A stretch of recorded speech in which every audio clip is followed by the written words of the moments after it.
Royal can খাওয়াবো, কিন্তু বাবাজি তো খাবেন না। এবার কেমন দুষ্টুমি করছে দেখো। এই চ, এই ওপরে চ, চ চ চ চ, এই ওপরে চ চ চ চ চ। দেখো পালাচ্ছে, দেখো পালাচ্ছে, দেখো খাবে না। আর এদিকে দেখো কি কাণ্ড। এই চ, এই চ চ চ চ, খাবি চ, খাবি চ, চ খাবি, চ চ চ। দেখো দেখেছো, চ চ চ চ চ, খাবি চ। রান দিচ্ছি দেখো।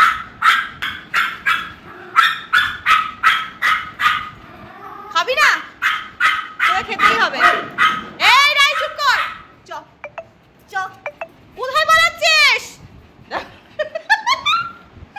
ও খাবে না, পালাচ্ছে দেখো। এটা কে খাবে? সবসময় মাঞ্চু ভাতু। আজকে দাদুন বললো মাঞ্চু ভাতু কে নাকি সাফ করে দিচ্ছিস। চ এটা খাবি চ। দাদুনকে ধরা দিল না, ওই দেখো।